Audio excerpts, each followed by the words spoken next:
Hi, welcome to this Blender video tutorial entitled RenderSlots. The output of Blender's render engine can be temporarily stored in a storage area for later comparison. These render storage areas are called slots.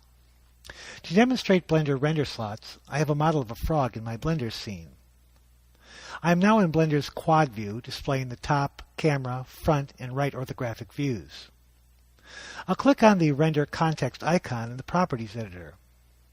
By default, the display of the Blender render is set to full screen. When I press F12 and render the scene is rendered full screen.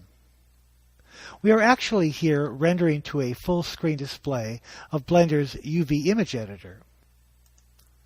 Notice that one of the buttons on the UV image editor header is named Slot 1. This is the default rendering slot.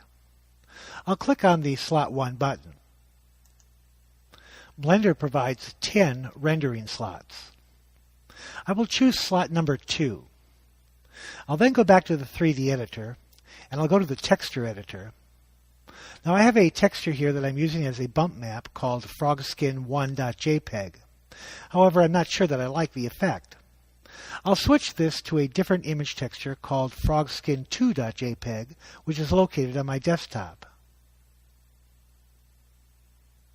I'll now re-render the scene. Notice that because I had set the render slot to number 2, this render output is in render slot number 2. I can view the difference between the two renderings by going to render slot number 1. I can go back and forth between the render slots by either selecting them in the drop-down box or by pressing the J key. The J key cycles through all of the render slots that contain render outputs. I think I like this Frogskin 2 bump mapping, but I think the diffuse color should be a bit more yellow. I'll select the next empty render slot, slot number 3, and I'll go back to my 3D view. I will go to my Materials editor and set the green frog diffused material color to something a bit more yellow.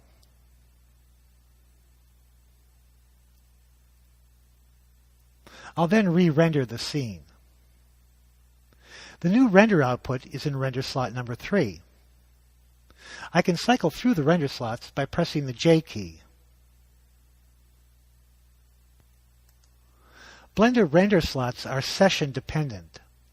I can save the file and continue working with the file, and the render slots will remain available.